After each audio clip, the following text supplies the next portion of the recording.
PGRI Cibinong selaku pengarah Departemen TIK yang diwakili oleh Wakil Kepala Sekolah Senior selaku pengarah Departemen TIK Bapak Dr. Iwan Cakrayana STMSI. Kepada Bapak Dr. Iwan Cakrayana STMSI kami persilakan.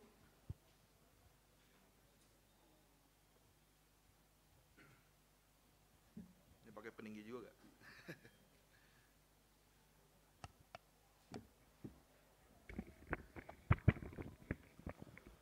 Cek. Bismillahirrahmanirrahim. Assalamualaikum warahmatullahi wabarakatuh.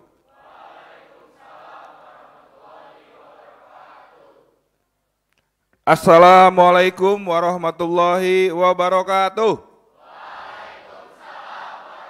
Ya. Baik, ya sepertinya sudah mulai menurun ya, karena lama 2 jam duduk kayaknya pasti berpengaruh ke kalian ya. Tapi tadi Bapak Pimpinan menyampaikan ya mudah-mudahan dalam waktu dekat kita akan segera membangun aula ya. Jadi ya kalau kalian lihat gedung di belakang itu sudah hampir jadi ya, nanti di bulan Agustus insya Allah sudah bisa digunakan. Nah nanti kita mungkin tahun depan kita akan pagi semua, ya jadi tidak ada kelas siang. Nah, nanti unggulan kemungkinan besar di sana. Nah nanti yang reguler di sini. Nah tadi disampaikan juga sekarang peminat Pioneer ini makin lama makin banyak ya. Jadi mungkin kami ya kita harus punya mimpi juga. Jadi kalau kita setiap tahun bisa 3 kelas, Ibu, berarti tahun ini 3, nanti tahun depannya 3. Nah mungkin kita punya 3 sekolah nanti. Ada sekolah Pioneer ya. Jadi isinya nanti ada SMA 1, SMA 2 dan sekolah Pioneer. Nah, tapi masih di satu keluarga besar SMA Plus PGRI Cibinong ya. Nah itu gambaran sekolah ke depan. Nah setelah nanti gedung itu jadi, baru kita akan sudah digunakan, kita akan naik ke gedung ini yang di sini ya. Nanti ini akan jadi 3 lantai. Nanti lantai 3-nya itu adalah aula ya. Ada aula besar, ada aula kecil. Jadi aula kecil tuh mungkin ya masih sebesar ini Bu. Nanti sisanya dari sini ke sana sampai ujung itu aula besarnya. Nah, nanti yang gedung ini ya ke depannya nanti itu akan jadi gedungnya Departemen IT nih Miss ya. Ya, jadi nanti ya saya tahulah keluhan teman-teman semua di sini, anak-anak semua di sini bahwa aduh RPL anggotanya banyak sempit ya kan. Ya TKJ mah ya laga-laga aja TKJ ya. Terus kalau MM juga kan, nah itu butuh yang banyak juga. Belum lagi studio-studionya kan. Nah kami menyadari itu mungkin tapi dengan kondisi sekarang kita belum bisa merealisasikannya dan itu butuh waktu ya. Tapi kami berpikir memang ya kalau kita mau serius di IT memang harus diberikan fasilitasnya Bu ya, nggak bisa kita mau ngomong multimedia tapi ya nggak punya studionya, nggak punya ini. Nah tapi dalam perjalanan ini kan alat-alat ya kita tambah, alat podcast, kalian cari di sekolah manapun mana ada ya sekolah yang punya podcast 3 ruangan gitu ya. Saya lihat nggak ada, malah ada yang kelasnya, wah itu kalau lihat looknya tuh kayak podcastnya Deddy Corbuzier tuh ya. Nah itu juga peralatannya yang bagus lah standarnya gitu ya. Nah mungkin sebelum saya mulai, saya biasanya kalau pagi-pagi tuh pengennya yang di depan saya juga semangat juga gitu ya. Jadi saat saya bilang semangat pagi, kalian bilang pagi 3 kali, pagi, yang kencang ya. Siap? Oke. Semangat pagi. Sekali lagi, semangat pagi. Baik. Terima kasih ya. Boleh tepuk tangan, boleh. Silakan. Ya. Yang terhormat Ketua Departemen IT ya. Ini buat yang belum tahu, Miss Hafreta adik saya ya. Takutnya ada yang belum tahu ya. Miss Hafreta adik saya ya. Kandidat doktor ya. Afra Fitriani SSMPD. Ya, karena itu penting saya sampaikan karena di sekolah itu kalau di pesat ini kita tuh ada tongkat estafet. Jadi kalau misalkan ada yang udah selesai S3-nya lanjut lagi siapa, nanti siapa lagi. Jadi terus akan ada yang melanjutkan. Nah kemarin kan awalnya Pak Agus, terus tahun lalu saya selesai S3, nah tahun ini kosong nih Bu, ya harusnya ada nih siapa, nah mungkin kalau menurut saya Miss Safra ya yang paling ini. Ya, ya. Dan sekarang Miss Safra dengan saya juga masih melanjutkan S1 lagi sekarang, ya karena memang dari awal pendidikannya bukan di bidang pendidikan ya Bu, jadi teknik saya dulu arsitek, nah tahun ini saya ambil lagi SPD gitu. Nah pokoknya di pesat tuh tempatnya orang-orang belajar. Nah, Pak Yusuf tuh contohnya juga ya. Awalnya dulu apa Cuk? OB ya. Tadinya OB tapi punya kemampuan IT ya, mau bereksplorasi seperti jargon kalian bukan orang rata-rata. Ya, tahun ini sudah menjadi tim dari Departemen IT. Itu Miss Safra, mudah-mudahan dari doa teman-teman Miss Safra punya semangat lagi untuk melanjutkan ya. Yang terhormat ada Dewan Guru di sini? Tidak ada ya. Baik, yang saya hormati juga seluruh para pembina Kopassus IT. Nah ini juga pembina kalian luar biasa semuanya. Kalian bisa cari lagi pembina seperti ini. Saya rasa di sekolah nggak ada ya yang mau menemani kalian dari mulai pagi, kadang sampai malam, sampai lupa nikah kayaknya itu. Sampai lupa cari pasangan. Saya takutnya itu aja sih, ya. Kalau Pak Aga dan itu udah ya. Tapi takutnya niat lagi cari pasangan lagi tuh. Ya jadi kalian bisa cari deh, ya. Tidak ada sekolah SMA ya, jangan SMK. Kalau SMK banyak mungkin karena emang bidangnya itu. Tapi kalau SMA tuh saya rasa nggak banyak. Nah itu kalau menurut saya itu salah satu hal yang harus kalian syukuri gitu ya. Dan kalian diberikan fasilitas yang sangat luar biasa ya. Saya dulu pembina multimedia dulu ya. Mungkin sejak saya 2016 kuliah S3 itu saya udah nggak jadi pembina, tapi saya tahu betul ya di Kopassus seperti apa, ya bagaimana alat yang sedikit itu perebutan kan pakainya, ya pesan saya dengan pembina jangan sampai yang pakai itu aja anaknya ya, itu dibagi, semua harus pernah ngerasain pegang alat yang harganya 30 juta, 40 juta gitu ya. Karena kalau di tempat lain tuh mau megang aja udah dipukul tuh, jangan dirusak gitu. Nah kalau di sini silakan pakai. Ya kalau rusaknya dipakai nggak apa-apa. Yang bahaya itu kalau nggak ada barang yang bagus tapi nggak pernah digunakan rusak. Nah itu kan mubazir. Ya. Nah itu di SMA Plus seperti itu. Selanjutnya yang saya hormati Ketua Kopassus IT dan seluruh jajarannya yang hari ini akan dilengserkan, ya Moreno dan Tias. Saya bingung kok kamu bahagia ya? Iya. Orang kalau kehilangan jabatan tuh sedih biasanya kan. Aduh gimana nih gitu. Tapi saya lihat dia bahagia gitu.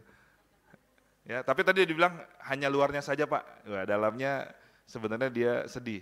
Ya, tapi kita masih tetap bertemu kan, ya walaupun nanti kamu udah tidak di sini atau lulus, yang saya pesan ke kalian semua di Kopassus itu harus menjaga silaturahmi dan juga forum IT-nya tetap harus jalan. Nah mudah-mudahan nanti di eranya Moreno dan Tias itu bisa lebih aktif lagi. Gitu ini kadang-kadang ya begitu anak-anak Kopassus tuh. Cari ilmunya di sini, udah ini di luar lupa tuh, ya lupa kembalikan ilmunya ke sini. Nah saya lihat di kampus-kampus hebat itu, kenapa kampus tetap hebat? Karena setelah dia lulus, hebat di luar, dia tidak lupa berterima kasih kepada kampus atau sekolah yang membesarkannya gitu. Jangan begitu, kamu ke sini jadi alumni, sampai ke sini, Pak mau bikin buku tahunan nggak Pak? Gitu. Lah itu nyari bisnis di sini dong. Harusnya kalau bisa. Pak, saya buatin buku tahunan anak-anak semua gratis dari saya. Nah, itu baru hebat alumninya ya. Tapi kalau kalian ke sini datang hanya untuk mencari proyek gitu mungkin, nah itu kalau menurut saya agak kurang pas lah buat di SMA Plus. Dan yang saya hormati seluruh anggota Kopassus IT kelas 10, 11, 12 ya yang saya banggakan luar biasa ya. Kalian ini jumlahnya berapa Pak Aryan? Bu Sapra? 100 ini yang di sini yang duduk ya 130 ya itu luar biasa. Saya yakin kalau mungkin pembinanya atau fasilitasnya atau IT-nya nggak maksimal, saya yakin akan banyak yang keluar gitu. Karena memang di IT itu ada seleksi alamnya, ini perlu diketahui ya. Jadi nanti akan berguguran dengan sendirinya. Biasa di kelas 10 itu setelah punya teman, ya sekarang kan masih cari-cari teman nih. Nanti udah punya mulai lingkungan yang baru, teman yang baru, biasanya IT itu akan jadi yang dikorbankan lah gitu. Ya, nah mudah-mudahan di angkatan ini tidak terjadi. Amin. Oke, Kayak tadi sudah disampaikan banyak oleh Ketua BPH ya terkait dengan mungkin nanti tahun depan akan ada perubahan konsep, ya nanti silakan dari semua pembina untuk mengatur seperti apa gitu. Nah mungkin di kesempatan ini saya mewakili sekolah ya, mewakili Pak Agus yang tidak bisa hadir. Hari ini Pak Agus ada pertemuan di Bandung dengan Aksio kalau nggak salah. Nah, tapi kepentingannya untuk SMK di atas sebenarnya. Jadi akan menjalin kerjasama, akan membuka kelas ekspertis kalau misalnya kelas itu terkait dengan bekerjasama dengan Aksio. Jadi nanti akan ada kelas Aksio. Nah mudah-mudahan dari kerjasama itu nanti bisa juga dilanjutkan dengan pesat. Nah jadi kita ya karena kita bekerjasama dengan Aksio, mungkin kita akan belajar banyak hal terkait dengan produk-produknya Aksio. Bagaimana merakit tablet, ya, bagaimana membuat laptop dan lain-lain. Ya untuk itu nanti kita dengarkan kabar baiknya ya dari kepala sekolah seperti apa. Dan di kesempatan ini saya juga minta kita memberikan tepuk tangan yang paling meriah untuk pengurus yang lama ya, karena ya Oreno. Ya, karena saya sekali lagi bilang ke kalian, menjadi ketua Kopassus itu wah itu susah. Karena apa? Karena Kopassus itu di SMA Plus itu adalah salah satu program unggulan. Program yang menjadi etalasenya sekolah gitu. Jadi kalian bisa lihat cek deh kalau ada tamu ya pasti disuruh siap-siap ini kan nyiapin semua gitu. Belum lagi liputan, belum lagi kegiatan-kegiatan apapun itu berkaitan dengan IT. Jadi mengkoordinir itu dan menjaga itu agar tetap apa istilahnya ada gitu kan dan membara gitu ya, itu bukan hanya perannya pembina saya rasa. Di bawah tuh rootnya itu pasti Moreno dan kawan-kawan. Kalau pembina itu kan istilahnya di atasnya gitu ya. Tapi root di bawahnya yang berkaitan langsung dengan anak-anak itu pasti oleh para pengurusnya. Nah, jadi sudah sewajarnya kita memberikan apresiasi dan mudah-mudahan nanti siapapun penerusnya akan lebih baik pastinya. Nah mungkin di kesempatan ini para kader bangsa yang saya banggakan, ada beberapa hal yang mau saya sampaikan terkait dengan nilai-nilai penting apa yang harus ada dan dipegang teguh oleh para pengurus Kopassus IT nantinya ya. Yang pertama itu adalah tentang keterbukaan ya. Ini kadang-kadang keterbukaan atau transparansi ya. Jadi kadang-kadang karena kita berkelompok, kadang-kadang ada kebijakan-kebijakan atau keputusan-keputusan itu hanya didasarkan oleh sekelompok itu, tapi tidak mengakomodir mungkin ide atau pendapat dari yang lain. Nah jadi kalau menurut saya keterbukaan itu menjadi sangat penting ya, agar di dalam Kopassus itu akan muncul kepercayaan gitu. Karena kalau udah percaya dengan di dalam satu tim, itu mau mengerjakan apapun Pak Rian dan Pak Tio dan semuanya, itu akan gampang. Ya, kalau pimpinan itu selalu ngasih contoh itu kereta kuda. Ya, ini udah pasti guru-guru udah tahu lah, kereta kuda. Kereta kuda itu ada 8 kuda, tapi ada satu yang sakit gitu ya. Nah, menurut kalian solusinya kalau ada kondisi seperti itu apa? Jadi ini keretanya jadi lambat nih, ya, gara-gara ada yang satu sakit. Nah, kadang-kadang kita tahu itu, tapi tidak kita ambil langkah, gitu kan? Jadi resikonya kalau kita teruskan dengan kondisi seperti ini, jadinya akan jadi lambat, karena berat kan satu kuda itu. Tapi solusi yang paling baik itu adalah kita harus korbankan satu kuda ini, tapi dengan resiko kita berjalan lebih lambat, tapi maju gitu ke depan gitu. Nah kadang-kadang, nah ini di orang Indonesia ini, dan saya masih belajar nih, memang orang Indonesia itu orangnya nggak enakan, ya. Nah kadang-kadang nggak enakan itu sebenarnya membuat kita menjadi terhambat sebenarnya, ya. Banyak hal-hal yang tidak bisa kita lakukan karena, aduh ntar aja nggak enak sama si ini, sama ini. Nah di Kopassus IT mungkin dengan pengurus yang nanti yang baru, nah itu bisa dikondisikan kembali agar menjadi lebih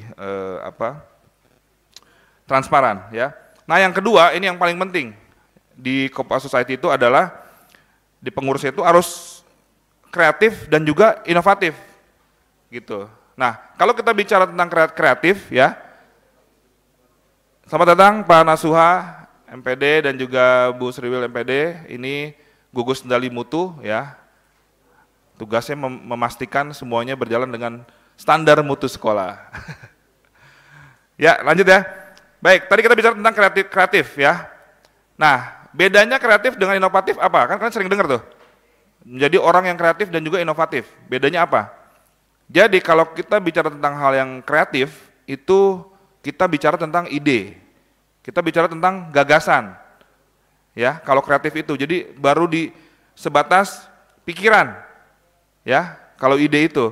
Nah, tapi kalau inovasi itu kita bicara tentang menciptakan sesuatu yang baru dan mengembangkan apa yang sudah ada. Ya. Jadi misalkan Pak, kalau ATM Plus apa tuh Pak? Nah, ATM Plus itu adalah inovasi, inovatif. Jadi kalian tuh saat membuat sesuatu yang sudah ada menjadi hal yang baru atau mengembangkan, berarti kalian ada orang-orang yang inovatif. Tapi kalau kreatif itu di sini nih. Ini kalau misalkan ini begini nih kayak keren nih, ya. Ini kalau misalkan kayaknya dimiringin sedikit ke sini nih, kayaknya bagus nih gitu. Nah, itu hal-hal kreatif. Tapi saat dia dieksekusi menjadi sebuah produk yang baru, itu menjadi produk yang inovatif. Nah, itu perlu diketahui oleh kalian semua. Nah, bagaimana kita meningkatkan kreatif dan juga inovatif tadi? Sebenarnya Pak Kepala Sekolah sering mengulang tuh, ada 4C kan? Apa? Critical thinking, kolaboratif, komunikatif, satu lagi problem solving, ya.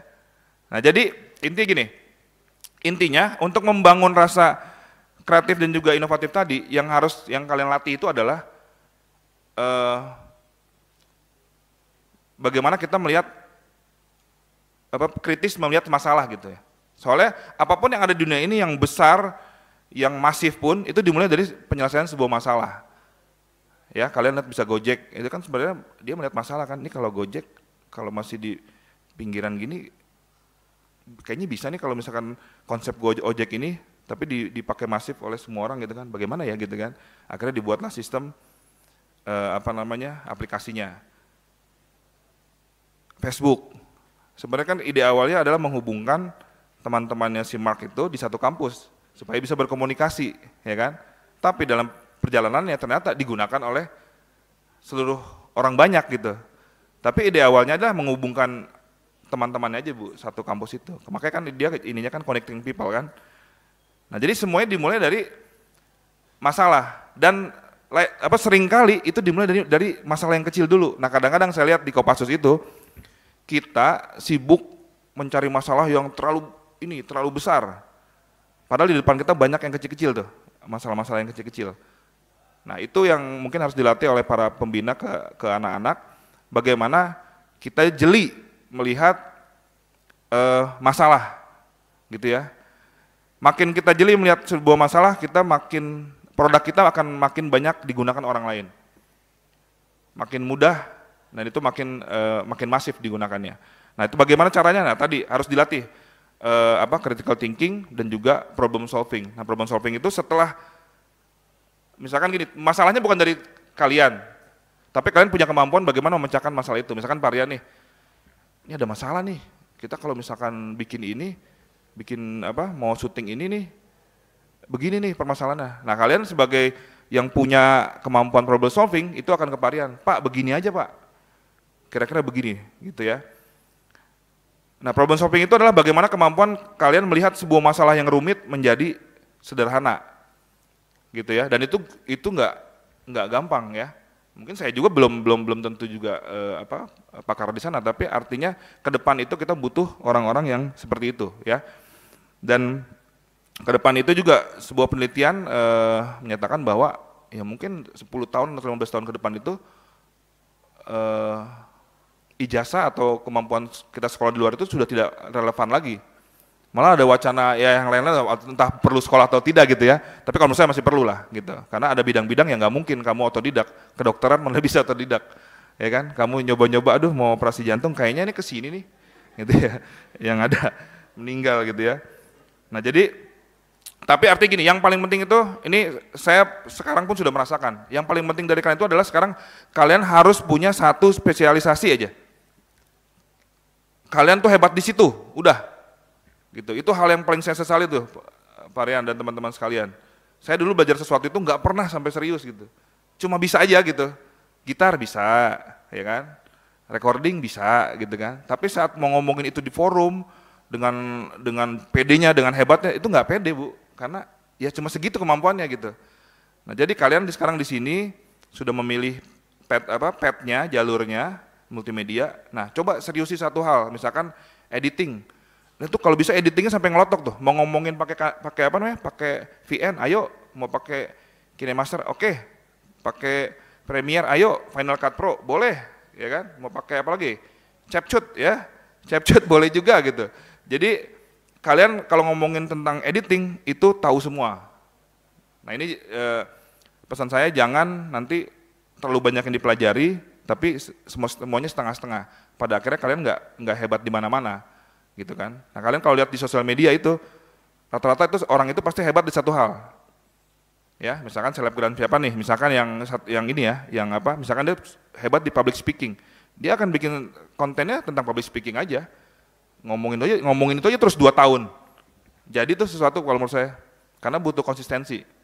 Ada yang cuma main gitar, kemampuan gitarnya biasa aja Bu, tapi dia pinter untuk ngejoke gitu, bikin hal-hal lucu dari main gitarnya itu. Bisa juga dia expertnya di komedi misalkan, tapi digabung dengan itu. Nah nanti akan seperti itu gitu. Jadi saat kalian punya kemampuan itu, taruh di sosial media, kasih tahu ke semua orang kalian bisa apa, tapi harus jago. Ya, nanti kalau menurut saya itu pekerjaan yang akan datang, karena kita udah expertise di situ. Ya, dan itu kedepannya bagaimana kalian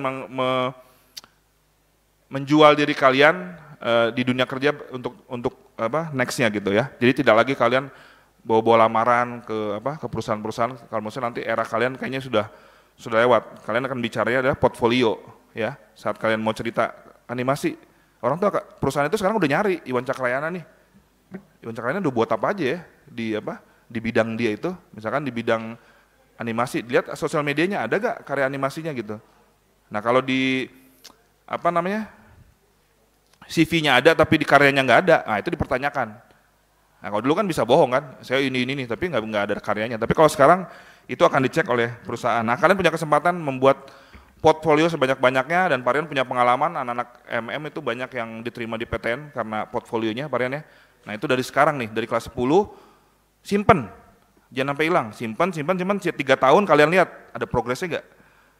Nah itu akan mahal tuh untuk kampus dan juga mungkin perusahaan, karena oh berarti anaknya mau belajar, berprogres, ya. Jadi jangan sepelekan juga karya kalian yang awal kalian masuk dengan nanti yang kalian 3 tahun itu harus ada ceritanya tuh, ya, kelihatan perkembangan kalian.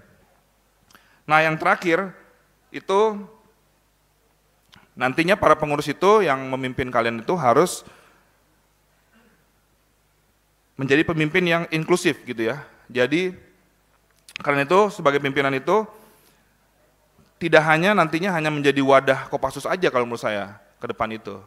Karena Kopassus itu sebenarnya memang milik kalian gitu. Tapi kalau menurut saya ini kan bisa juga untuk seluruh warga sekolah. Jadi tidak eksklusif hanya di Kopassus saja. Nah, bagaimana itu caranya? Nah, itu silakan nanti pengurus yang baru bagaimana Kopassus ini menjadi sebuah organisasi yang inklusif. Ya, jadi bisa lintas ini Bu, bisa kerjasama dengan OSIS, kerjasama dengan DKM, jadi yang di bawahnya, kalau pembinanya sih kalau menurut saya kalau di bawahnya sudah mungkin ketemu dan juga punya pandangan yang sama, pasti pimpinan sih tinggal meneruskan saja ya. Nah itu bahwa Kopassus itu eksklusif ya, ini paling ini, nah itu yang harus kita runtuhkan gitu ya. Kalian harus bisa membangun bagaimana Kopassus itu menjadi ramah untuk semuanya gitu. Nah ini berkaitan dengan kegiatan kita pada hari ini. Saya ini sudah berarti dari awal dan mungkin pergantian jabatan sudah sering juga. Yang saya yakini setiap ada perubahan pengurus itu menuju ke arah yang lebih baik gitu Miss. Jadi saya yakin betul bahwa setelah nanti ini pengurusan Wareno dan Tias pengurus yang baru, dan saya yakin karena itu akan menjadi standar minimal dari pengurus yang baru. Pasti dia akan berpikir bagaimana lebih baik dari dan kawan-kawan.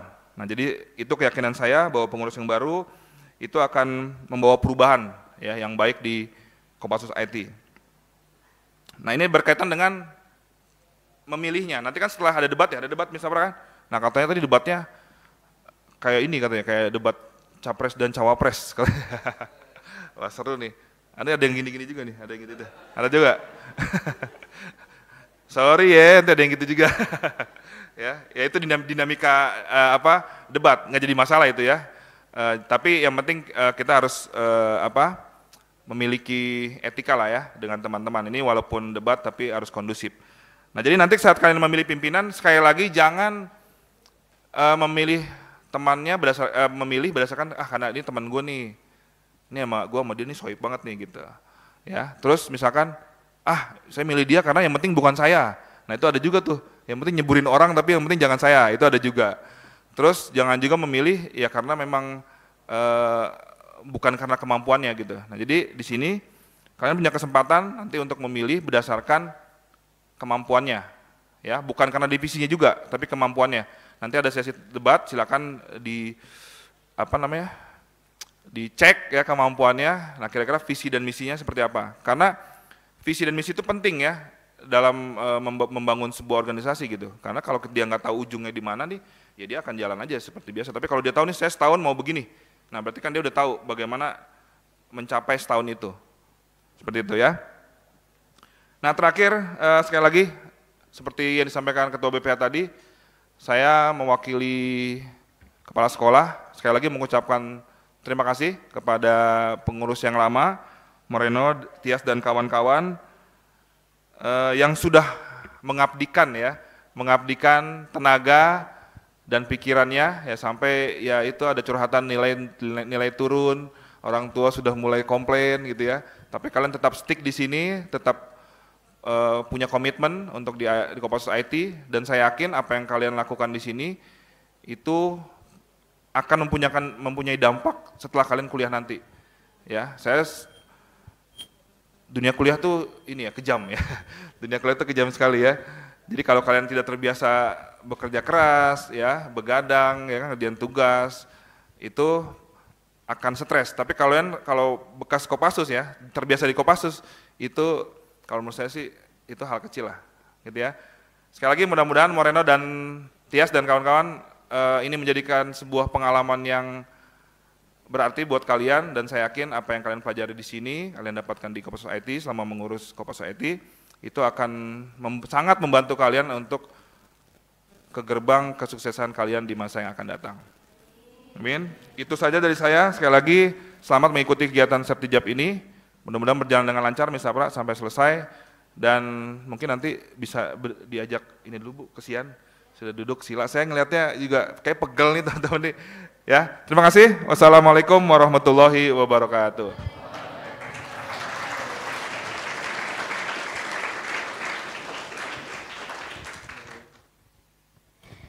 Terima kasih kepada Bapak atas sambutannya. Hadirin yang berbahagia, acara selanjutnya